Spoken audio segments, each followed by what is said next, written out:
Thank you very much. I'm Thomas Ramsøy, and today I'm going to talk about slow thinking for fast times.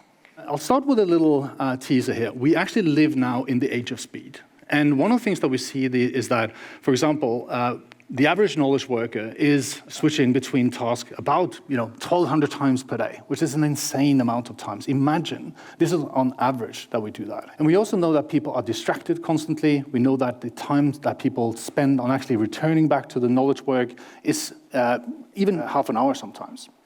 So we live in this age of speed that we have taken for granted that we are just exposed to literature, we are using literature, and on the other side, we basically are, we're not designed for this. So this is, in a way, it's the time of chaos. It's information overload, it's distraction, disturbance, it's information overload. And the thing is that our brain have not been able to catch up in the same time. So we are challenged with a question of how can we design technology that actually makes us better thinkers. So just kind of some sobering facts here. One of the things that we see when we look at the behaviors that people have is that on the one side, regular internet use reduces deep reading ability by 40%. This means that the way that technology disturbs us is reducing our capabilities as thinkers. On the other side, information overload, so the amount of information we're processing is surpassing the capacity that we have available, are actually leading to stress in workers. We see that also, for example, those that multitask a lot are actually 37% worse when we are testing them on multitasking. So you might think that you're multitasking a lot, but what we see again and again is that when we test people on multitasking, we're performing worse. We see that the mere presence of a smartphone doesn't even need to be your own smartphone. It doesn't even need to be turned on. Actually occupies quite a lot of your mental workspace to the extent that it steals attention, steals thinking from you. And again, more sobering fact is that even half of all of us believe that we are addicted to our phones. So we're living in a space that not only do we use technology, but technology is posing itself on us. We're hooked to the phone, basically. The problem is that when we are starting thinking and measuring on the brain, we see that it actually has structural changes in the brain. So when we are using phones a lot, it actually changes the way that our brains are wired. So there's not just kind of a temporary thing, and it's the thing that passes over time, but it actually changed the ways that we are wired. And also we know that on average, people are exposed to 100 notifications per day. I think that's a very conservative estimate, to be honest, especially if you look at myself. So just, if you do Slack, 100, that would be an hour, right? So I think that we're exposed to notifications all the time, unless we turn them off. And you know today that phones, they're basically born with notifications. We should do differently. They should be born without notifications, so we have to opt into them. But we don't, and I think that's part of the problem. And that's why we see that we're constantly disturbed, we're constantly eradicating our ability to stay focused and stay thinking.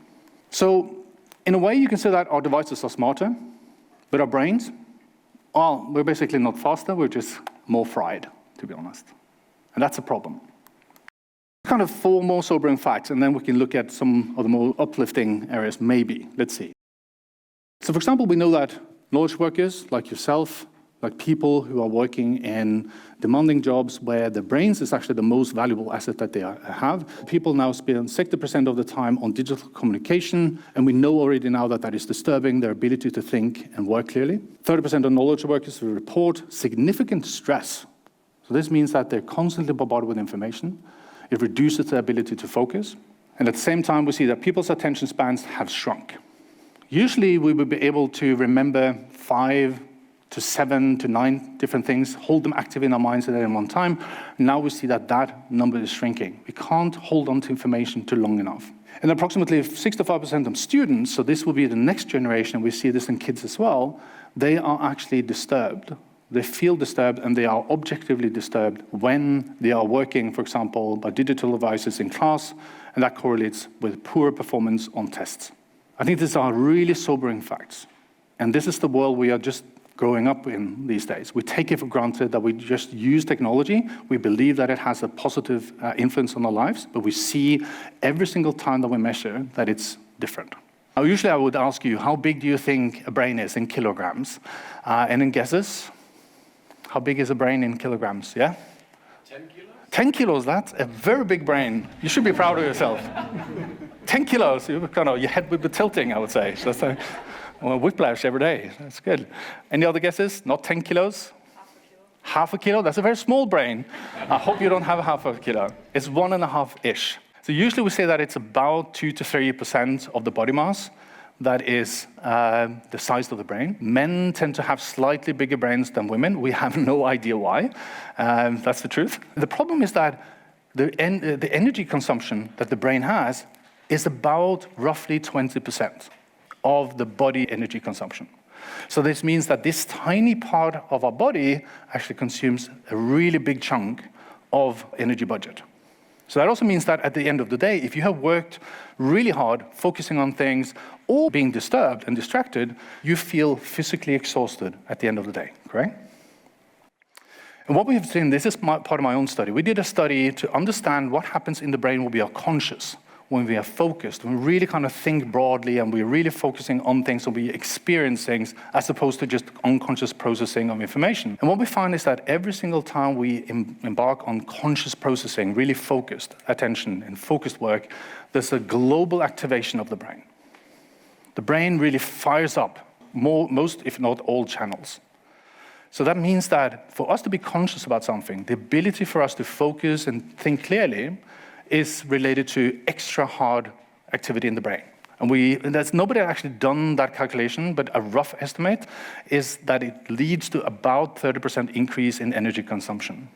So this means that every single thing that the brain does that requires you to have conscious processing requires extra energy consumption. And this is why it's so easy for the brain to try to habituate and do autopilot behaviors, for example, so you don't have to think about every single time you do a movement. So every time I take a step, that's auto behavior. I don't need to think about every step. When I learn it the first time, I have to consciously think about it. If I learn to juggle, I have to think consciously. My brain will look like this for a long time while I learn to juggle, but at the same time, once I got into that habit of juggling, if I ever get to that point, then that activity would actually shrink down, right? Riding a bike is a good example. What does that actually mean? Well, it means that when we are now measuring on the brain, we can actually detect when the brain is consuming a lot of energy. So for example, we did a study some years ago for Ericsson and Vodafone and Indosat, and we tested what actually happens when people are overloaded with information. What we did was to give people a task to go into a video or a website and just read the information and watch the video. But what we did was to trick them. We gave them some buffering, some delays on the phone. So you went into a website, and it started buffering. And it played a little bit, and it buffered. So usually we'd say, okay, at some point, the brain would give up and say, I forget about that. I'm not going to look at that video. It's just annoying. At that time, people will say, yeah, 5 seconds, I will be out. Today, maybe we say 2 seconds, I don't know. Our tolerance to that delay is getting smaller and smaller. What we found was that the type of response that the brain had when people's brains started to freak out was actually comparing to watching a horror movie.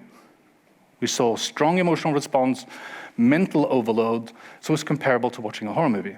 Now, I mentioned we also did the same study in Indonesia, where people are a little bit more tolerant towards mobile delays.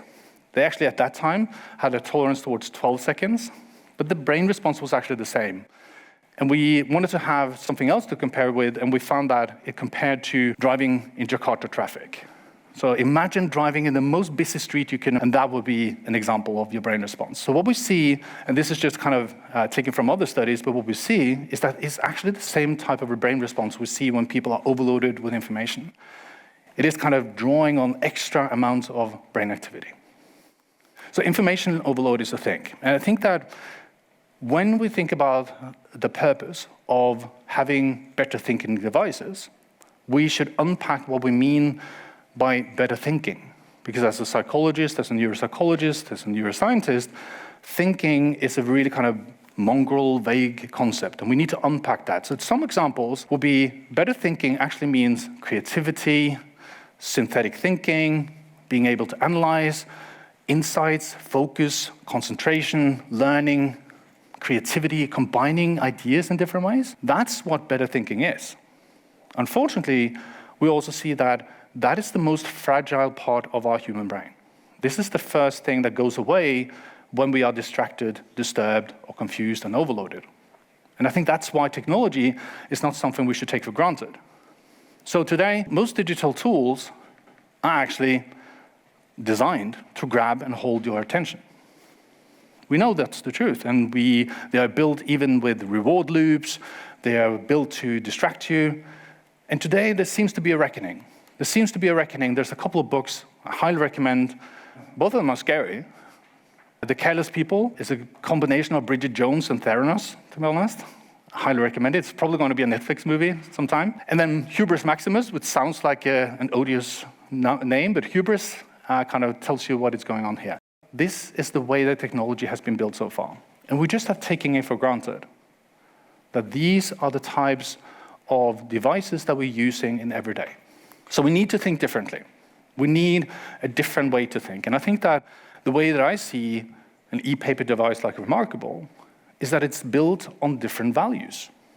We don't take those values for granted, that people should just stay at the platform at any cost because it has inherent value for the company. No, it's built for helping the person using the device. And I think that's a nuance that has a dramatic effect on the way that we think about the way that people are using devices. So we ran a study, as you probably know, tested how people work on the Remarkable device and using exactly the same tasks on a PC. Exactly the same. We know that when you log onto your computer and when you log onto your phone, we know that the brain is just setting aside extra bandwidth for being disturbed. It's just getting used to being disturbed to have notifications. So the assumption is that this has a dramatic effect of the way that our brain is responding and how our minds are working. And we found that when we do exactly the same task on the Remarkable, cognitive load, so your ability to process information, is lower on the Remarkable compared to the PC. That might sound negative, but it's actually positive, because it means that you have more mental bandwidth to process complex thinking. More mental bandwidth to tackle metaphors, combining ideas, thinking deeply, working deeply. We saw also a 35% drop in stress. We know that our brains and our bodies are stressed when we use digital devices that are distracting us and disturbing us. And we saw a 35% decrease in stress. We also saw at the end of the test, we can measure brain fatigue through both brain scanning, but actually also eye tracking. We see that people at the end of a long workday, they start blinking more. You can notice that at the end of the day, people blink more. And also we can measure certain types of brain responses. So we saw a dramatic drop in brain fatigue, even after just 1 hour of testing. So this means that people are less fatigued using an e-paper device, even though we tested them. That has huge ramifications for the things that we appreciate most in knowledge work.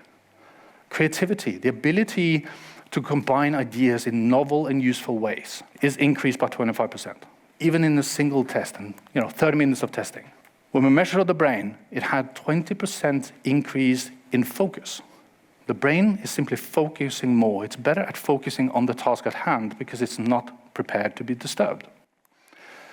We saw that activity that is related to deep thinking, we saw this kind of flurry of activation across the brain, was increased by 17%. And these are difficult tasks, and they demand you to do this type of work. And I think that one of the things that we should think about is there's this saying that in innovation in general, we see that people are claiming that US innovates, China copies, and EU and Europe regulates. I simply don't subscribe to that view.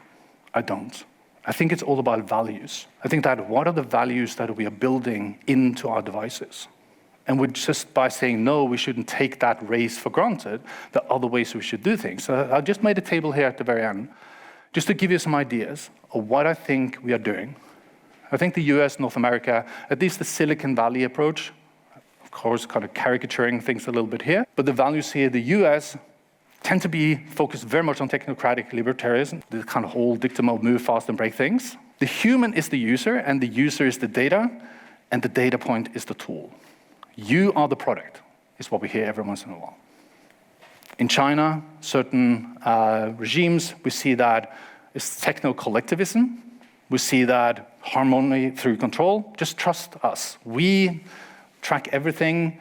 You just trust us. We will create that perfect society for you. Right? In this case, the human, you, are the citizen, and the citizen is an asset. And I think today we see a different shift in Europe, and especially actually there's some emerging trends called Nordic tech, that there's something that happens in the Nordics that is bringing values into technology innovation, that is built on, actually rooted in the Human Declaration of Human Rights, that is built on human dignity. The human dignity that is built on freedom of speech, freedom, free will, free act, where the human is the agent, and the agent has a purpose. And the purpose of technology is to empower and enable people to make better decisions. It might seem like a nuance in words, but once you think about how you build products into that, it has a vast difference. So the way I see it is that in fast times, reflection isn't a retreat, it's a rebellion. And they all made this on purpose to be an idea about the French Revolution. Now everyone waving a Remarkable tablet, if you see that. So that's the purpose. And I think that many talk about deep work and calm tech, but few build for it. And we celebrate big ideas, but we tend to design for tiny distractions. And I think if we want to reclaim our capacity to think clearly, with a focus on empathy, deep thinking, creativity, we need to make this claim, this calm a choice. Calm technology is a choice, something we design, and should not be an afterthought. Thank you.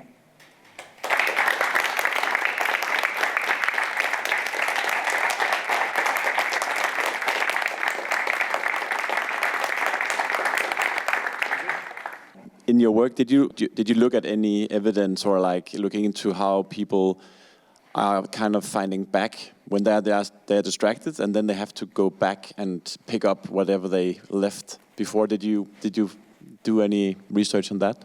We didn't do that in this particular study, but we find that I think the big analogy here would be if you think about people reading on a page, for example, a boring report, for example. You get to the end of the page, and it's like, I can't remember anything. And you start from scratch. And basically what we see happens in the brain is that the brain is basically either overloaded, so it kind of misses out. And what we typically see is that it's overload and it drops off, and it overloads and it drops off. So the brain constantly tries to pick up where it lost the thread. And it's trying to kind of, if you have to wind back 5 minutes, then that's the place you have to go.